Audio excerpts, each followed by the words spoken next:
Hello friends, welcome to my channel Ayurgyan with doctor Ragini. तो आज हमारे इस मिशन एएमओ इंटरव्यू सिलेक्शन की सीरीज में हमारे साथ हैं डॉक्टर रिचा मैम। इन्होंने अपना यूजी 2011 में कंप्लीट किया है।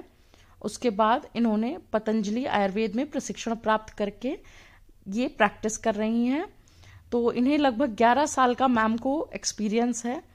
आज हम लोग उनके उसी एक्सपीरियंस, उनका जो भी सजेशन है, जो इंटरव्यू जाने वाले हैं स्टूडेंट्स उनके लिए, और उनका क्या टिप्स एंड ट्रिक्स थे, क्या उनका तरीका था जो उन्होंने यूज़ किया जिसका उन्हें हेल्प मिला सिलेक्शन में, वो सारी चीज़ें मैम हमारे साथ शेयर करेंगी।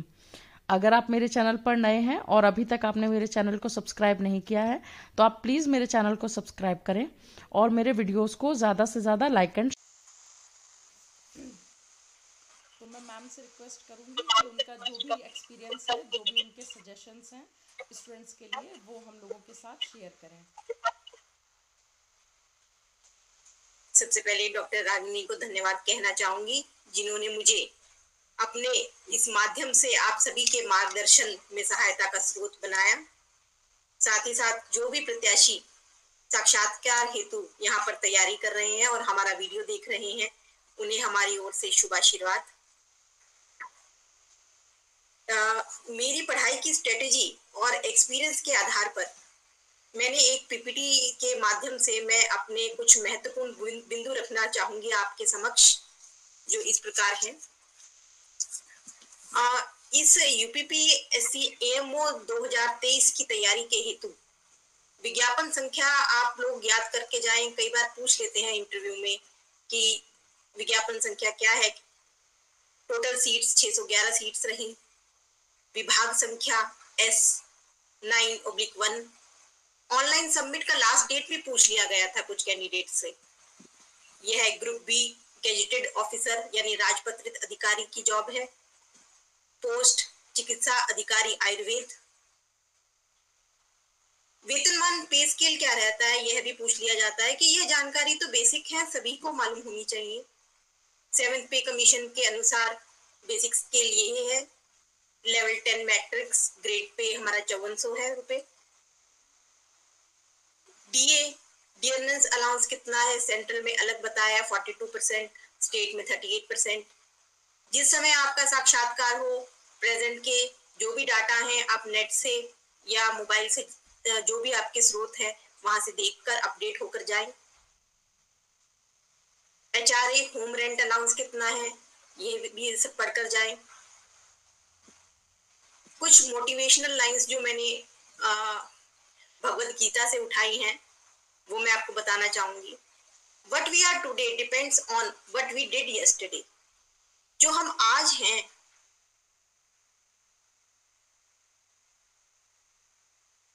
कल मेहनत की थी तो आज हम सफलता पाए हैं। कल आराम किया था तो आज हम मेहनत में हैं। What we will do tomorrow depends on what we are doing today। हम कल क्या करेंगे यह भी उसी बात पर निर्भर है जो हम आज कर रहे हैं। It does not matter from where we belong to, rather it is important in which way or direction we are proceeding।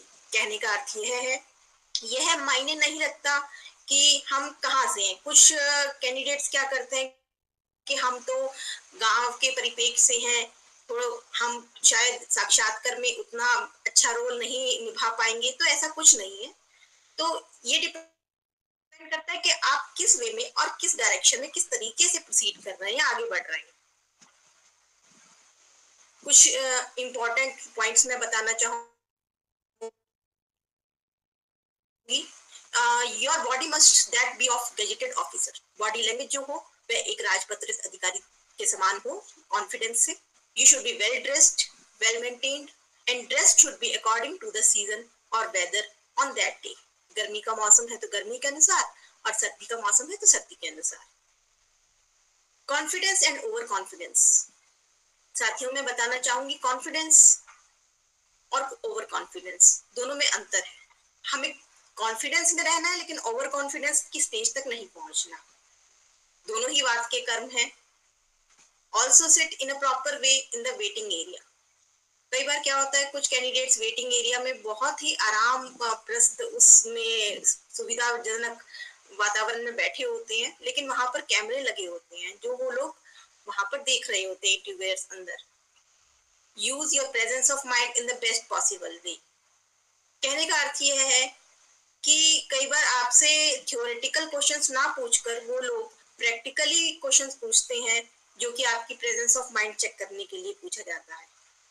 तो वहां आपको पेशेंट और काम होकर उन सवालों का जवाब जरूर देना चाहिए, जो कि एक क्वालिटीज है एक गुड कैंडिडेट के, गुड डॉक्टर के, और also a good person with a good soul. आपको वहां ओवर स्मार्ट नहीं होना। इसका अर्थ है कि don't under estimate your self, ये मतलब भी है। आपको अपने अंदर हीन भावना भी नहीं लानी और अपने आप को ओवर स्मार्ट भी नहीं दिखाना, क्योंकि जो आपके समक्ष बैठे हैं वो बहुत ही एक्सपीरियंस्ड हैं और बहुत एज्ड हैं। आपको उनके सामने अपनी ओवर स्मार्टनेस बिल्कुल नहीं दिखानी, आर्ग्यू नहीं करना है। एंट्री कैसे करना है, कुछ इन पॉइंट्स पर मैं प्रकाश डालना चाहती हूँ। Always knock on the door before entering. Knock इसलिए कि आपसे पहले कैंडिडेट के हो सकता है वो लोग मार्क्स डिस्कस कर रहे हो, तो आपको उनके समक्ष नॉक करके ही जाना है। वो लोग नहीं चाहेंगे कि उस समय किसी का इंटरफेरेंस हो। Enter with a pleasant face and smile. आपका प्लेजेंट फेस और स्माइल उनको बहुत ही आकर्षित करेगा। जैसे कहते हैं कि first impression is the last impression. Ask in an audible voice for permission to enter, saying may I come in sir और may I come in ma'am, politely. आपको एक ऑडिबल वॉइस में किस लिए कहा मैंने, क्योंकि वहां थोड़े से एजेड लोग बैठे हैं जो थोड़ा सा हमसे रेज्ड वॉइस में सुनेंगे, तो आप इतना बोले, क्योंकि क्या होगा अगर वो एक बार में नहीं सुनेंगे, आप सेकेंड टाइम पूछेंगे, हो सकता है वो इरिटेट हो जाए। तो स्टार्टिंग में ऐसा कोई इंप्रेशन ना जाए उनको, और जैसे ही परमिशन आपको ग्रांट कर दी जाए आप बोले थैंक्स, थैंक्स करें और अंदर चले जाएं। Also remember to close the door, जो कि एक सभ्यता में आता है कि आप डोर को अच्छे से क्लोज करें। कई बार डोर ऐसा होता है कि धड़ाम से आवाज आई तो वो अच्छा नहीं लगता है। It is better to keep standing till you are asked to take a seat. Eye contact to the speaker और क्वेश्चनियर। आप आई कॉन्टेक्ट बनाए रखें, जिससे आपका कॉन्फिडेंस पता चलेगा। Wish all members personally, lady members first. सभी मेंबर्स 2 हैं या 3 हैं, सभी मेंबर्स को आप पर्सनली विश करें। दिन का समय देख लीजिए, मॉर्निंग इवनिंग के अनुसार, और सभी को पर्सनली विश करने के बाद साथ ही मैंने कहा कि लेडी मेंबर्स को फर्स्टली विश करें आप, जो कि सभ्यता में आता है। Be honest in your approach. कभी भी वहां पर किसी भी मुद्दे पर आप प्लीज झूठ मत बोलिएगा। अगर आपने झूठ बोला तो वो आपके कॉन्फिडेंस को लूज कर देगा और आपके आने वाले उत्तरों पर उसका प्रभाव जरूर दिखाई देगा। Start with a very nicely explained and learn introduction. यहाँ मैंने क्यों कहा लर्न इंट्रोडक्शन, यहाँ इंट्रोडक्शन लर्न करनी है। ऐसा नहीं है कि हम इंट्रोडक्शन हमें आता है अपना इंट्रोडक्शन करना, हम यहाँ वाइवा नहीं दे रहे, कॉलेज का इंट्रो नहीं दे रहे, हम वहां पर अपना लर्न इंट्रोडक्शन दें। एक कि पहले हमें 10th का एक्सप्लेनेशन देना है, 12th का, फिर हमने BMS दिया। इस प्रकार से हम उसको जब याद कर लेंगे और उसको अच्छे से अपना डिफाइन कर लेंगे, ताकि उन्हें प्रति प्रश्न ना पूछना पड़े कि डॉक्टर साहब आपने ये मिस कर दिया, आप ये बताएं। If you don't know the answer, say sorry, I don't know, I forgot, I can't recall. ऐसे कुछ भी आप बोल सकते हैं शब्द पोलाइटली। ऐसे नहीं करना आ ऊ और इधर उधर झांकना, ऐसा नहीं करिएगा please. Hands should not be on the table. इसका अर्थ कहने का ये है कि हैंड्स आपके लेग्स पे हो। जब आप टेबल पर हैंड्स रखते हैं तो वो आपका डोमिनेटिंग नेचर शो करता है, वो देखने में अच्छा नहीं लगता है। Don't talk with your hands. कई बार कुछ लोग क्या करते हैं, हैंड से टॉक करने लग जाते हैं, वो भी सभ्यता के अंदर नहीं आते हैं। तो इन चीजों पर प्लीज कुछ गौर करिएगा। कुछ डूज एंड डोंट्स हैं। Don't scratch your self. Scratch your self कहने का अर्थ है बालों में खुजली नहीं करना कुछ सोचते समय। डोंट विस्पर, यानी ऑडिबल वॉइस में बोले। डोंट लूज पेशेंस और फ्रस्ट्रेटेड। चाहे आपको कैसा भी अनुभव हो, वहां पर आपने आर्ग्यू नहीं करना, अपना पेशेंस लूज नहीं करना, क्योंकि वो लोग बहुत ही एक्सपीरियंस्ड हैं, उनसे आपने कुछ सीखने को ही मिलेगा। Don't get nervous please. Nervousness आ जाती है, लेकिन उसके कारण कई कुछ कैंडिडेट्स होते हैं कि वहां पर च्युइंगम ले गए चूसने के लिए, तो प्लीज वो सब भी मत करिएगा, वो भी अच्छा नहीं लगता है। Don't look at clock. आप समय मत देखिए कि समय के हम कितने देखने में कि हम जाने को इच्छुक हैं। और डोंट स्पीक टू लाउडली। इतना ही बोले कि आप वो सुन पाए और अपनी बात अच्छी से उनको कह पाए। Tips that can make you lead others, जैसे always use honourable before leaders name. कहने का अर्थ ये है, जैसे हमें माननीय शब्द, माननीय श्री नरेंद्र दामोदर दास मोदी जी, इस प्रकार कि हम लीडर्स के नाम के सामने रिस्पेक्टेबल ऑनरेबल शब्द यूज करें। दूसरा मैं आपको कहना चाहूंगी कि जब भी आपको इंटरव्यू डेट आपका आ जाए, तो आपको न्यूज़पेपर हिंदी हो या इंग्लिश, जो भी आप कंफर्टेबल हो, times of India, Hindustan times, तो लास्ट 6 मंथ्स का आपसे करंट पूछा जा सकता है, तो आप न्यूज़पेपर रेगुलर पढ़ने की हैबिट डाल लीजिए। Don't ask again when asked to leave. इसका कहने का अर्थ है, जब आपसे कह दिया जाए कि अच्छा डॉक्टर साहब आपका इंटरव्यू समाप्त होता है, तो प्लीज कभी दोबारा मत पूछिएगा कि अच्छा समाप्त हो गया। कई बार इसका उत्तर आपको मिल जाता है, ठीक है, अगर आपको लग रहा है कि और लेना है इंटरव्यू, तो आप अगले साल आ जाइएगा, हम आपका और ले लेंगे इंटरव्यू लंबा। तो इस टाइप से आप मत पूछिए, थोड़ा सा अवेयर रहे, तो एक बार में सुन पाएंगे कि आपसे लीव करने के लिए कह दिया गया है। ओनली से फुल श्लोक। ऐसा नहीं कि 2 शब्द बोले श्लोक के और फिर हमें अवजह बोल दिया, और फिर इससे बेहतर तो यह है कि आप हिंदी में उसे अपना सिंपल हिंदी में आप उसे अपना समझा पाए, अपना जो अपना लक्षण है या चिकित्सा है बता पाए। अगर आपको फुल श्लोक लर्न है तभी आप बोले। When asked for medicine, say I give to patient, not it can be given. इसमें मैं आपको ये समझाना चाह रही हूँ, जैसे ही आपसे पूछा जाए कि डॉक्टर साहब आप आम आदमी के पेशेंट अगर देखते हैं तो आप क्या मेडिसिन देते हैं। कई बार हमने लर्न करके गए होते हैं हम मेडिसिन, तो हम बोल देते हैं कि हम उसमें यह तेल भी दे सकते हैं, यह गूगल भी दे सकते हैं, यह वटी दे सकते हैं। प्लीज दे सकते हैं नहीं बोलना हमें, हमने ऐसा बोलना है कि हमने यह दवाई दी, हमने यह मेडिसिन दी, इससे हमारे रिजल्ट्स आए, इससे हमने क्योर किया पेशेंट को। इससे वाकई पता चलता है कि आप झूठ नहीं बोल रहे, आप निजी प्रैक्टिस कर रहे हैं। कुछ प्रोग्राम्स हैं जो मैंने पाए कि ये आपसे पूछे जाने वाले क्वेश्चंस हैं। फीमेल रिलेटेड प्रोग्राम्स, जो भी फीमेल कैंडिडेट्स हैं उनसे डायरेक्ट प्रश्न किया जा सकता है कि आप कोई भी 5 फीमेल रिलेटेड प्रोग्राम्स बताएं। AYUSH medicine very important topic है और फेवरेट टॉपिक है उन लोगों का। Immunisation, health programmes related diseases जैसे टीबी है, मलेरिया है, सब पढ़कर जाएं। कम्युनिकेबल, संचारी और गैर संचारी रोग जैसे हाइपरटेंशन, इसमें लाइफस्टाइल डिजीजेस भी आ जाएंगे आपकी। PHC, CHC, ANM, Asha, NHM, pulse polio, ISM and H, यहाँ पर जहाँ पर आपका जो प्रोफाइल होने वाला है उस सब के बारे में आपको अच्छी जानकारी होनी चाहिए। फैमिली प्लानिंग, कुछ इंपॉर्टेंट डेज जैसे आज है, कल है, कुछ इंपॉर्टेंट डेज आपसे जरूर पूछे जा सकते हैं, कोई डाउट नहीं है, आपको पता होना चाहिए। आयुष्मान भारत, एमओसीएच में आयुष्मान भारत बहुत पूछा गया है। आईएमपीसीएल, सीसीआईएम, यूपीपीएससी साइट से आप आयोग के मेंबर्स के सबके नाम वगैरह सब पढ़कर जाएं। सीसीआरएस, फिट इंडिया मूवमेंट, पोषण पखवाड़ा कार्यक्रम अभी हाल फिलहाल में नवंबर दिसंबर में चला, तो ये सब भी, और भी बहुत सारी चीजें हैं जो इम्पोर्टेंट रहती हैं।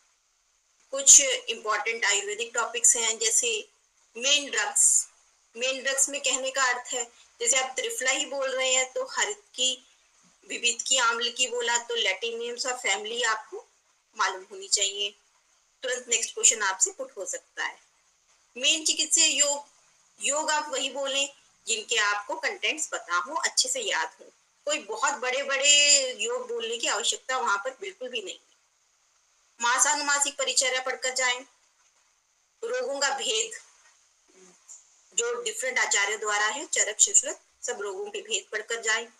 इससे आपके थ्योरेटिकल नॉलेज पता चलती है कि आप कुछ पढ़कर आए हैं, इंटरव्यू में ऐसे ही नहीं आ गई हैं। कुछ definition of Ashtanga Ayurveda according to Sushruta श्लोक के साथ याद कर लीजिए तो बहुत ही बेहतर रहेगा। 5 योग सभी व्याधियों के आचार्य चरक के अनुसार याद कर लें। द्रव्य गुण की डेफिनेशन पोर्शन जो है, रेचन औषध कौन सी है, संचमन औषधि कौन सी है, संसरण औषधियां कौन सी हैं, क्या कर्म करती हैं। अग्र द्रव्य वेरी इंपॉर्टेंट है, अष्टांग हृदय द्वारा भी और आचार्य चरक द्वारा भी। परीक्षा, क्रियाकाल, दोष, श्लोक, है ना, उपक्रम, लंघन, वैद्य के गुण, ये छोटी छोटी चीजें हैं जो कई बार अटका देती हैं कि हमारा इंटरव्यू बहुत अच्छा जा रहा है और वहीं पे हम आके अटक गए। शुद्ध आर्तव के लक्षण, आम की परिभाषा, प्रदर रोग, कोष्ठ, सभी पंचमूल, स्वस्थ की परिभाषा, और ऐसे ही बहुत सारे टॉपिक्स हैं जो मैं अपनी क्लासेस में आपको डिटेल में समझाऊंगी। कुछ नोट्स भी प्रोवाइड कर दूंगी और आपके कुछ मॉक इंटरव्यू भी लिए जाएंगे। आप ये नीचे दिए गए नंबर पर मुझे कांटेक्ट कर सकते हैं। इसी के साथ मैं आपका धन्यवाद करना चाहती हूँ कि आप सभी का मुझे यह अवसर प्रदान किया आपने। हमारे चिकित्सा जगत में निश्चित रूप से जैसे ही निपुण डॉक्टरों की आवश्यकता है। Thank you. Thank you so much ma'am, आपने बहुत ही अच्छे तरीके से स्टूडेंट्स को समझाया। और आई थिंक जो मोस्ट ऑफ द स्टूडेंट्स हैं, जो अभी उत्तराखंड का इंटरव्यू भी होने वाला है और यूपी का भी होगा, तो वो लोग टॉपिक्स या फिर मतलब क्या पढ़ें क्या ना पढ़ें और किस तरीके से प्रोग्राम्स का क्या है, एंट्री से लेके आपने पूरा एग्जिट तक का सारा सब कुछ बहुत अच्छा से समझाया है और उन्हें काफ़ी हेल्पफुल होगा। आपने जो कुछ भी बताया है उससे उन्हें काफ़ी हेल्प मिलेगी। और ये स्पेशली पीपीटी का जो प्रेजेंटेशन था, तो वो एक एक पॉइंट जो है वो देख सकते हैं, समझ सकते हैं, उस तरीके से आगे की वो अपने काफ़ी उन्हें प्रिपरेशन में हेल्प मिलेगी। तो थैंक यू मैम। और इसके साथ ही मैम अगर आप कुछ बताएं कि आपसे किस तरीके के क्वेश्चन वहाँ पूछे गए थे, आयोग में आपसे किस टाइप से वहाँ क्वेश्चन हुए थे, तो थोड़ा सा और हेल्पफुल होगा बच्चों के लिए कि कैसे क्या क्वेश्चन होते हैं और कैसे उनके आंसर देने होते हैं। जी, जैसे ही मैंने अपना मेरा नंबर आया, मैंने एंट्री लिया, तो सबसे पहले आयोग मेंबर बैठे थे। आयोग मेंबर ने मुझसे प्रश्न किया कि इस समय प्रेजेंट के सिनेरियो में सिजेरियन डिलीवरीज ज्यादा हो रही हैं नॉर्मल डिलीवरी की अपेक्षा में, तो आपकी राय क्या है इस बारे में। ये उनका प्रश्न नहीं था, ये मुझे सहज करने के लिए उन्होंने एक प्रश्न किया था। तो मेरा उत्तर यही था कि कुछ जो गायनी डॉक्टर्स हैं वो अपने मॉनेटरी बेनिफिट के लिए ही आजकल सिजेरियन डिलीवरी प्रेफर करती हैं कि वही, और कुछ पेशेंट भी पेन बियर नहीं करना चाहते तो वो लोग सिजेरियन की तरफ रुख कर लेते हैं, वेट नहीं करते हैं वो नॉर्मल डिलीवरी के लिए। तो इस परिप्रेक्ष्य में हमारे 5-10 मिनट चले गए ये सब सहजता के लिए।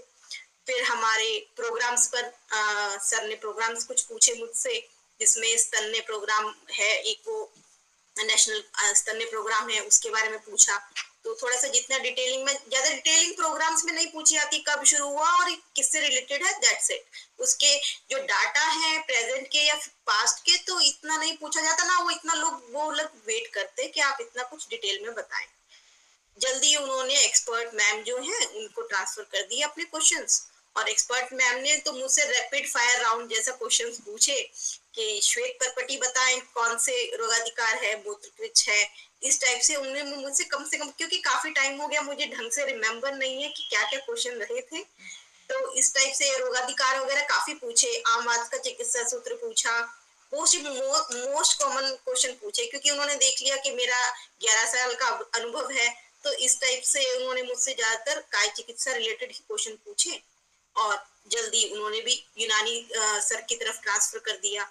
अब जो यूनानी वाले सर थे, तो उन्होंने भी मुझसे कुछ हाँ, उन्होंने संचमनी वटी पूछा, आयुष किट पूछा, जो कि एक बहुत ही कॉमन है कि आयुष को आत्म क्या है, ये सब सबको याद करना, कंफ्यूजन का कोई सवाल ही पैदा नहीं होता वहां पर।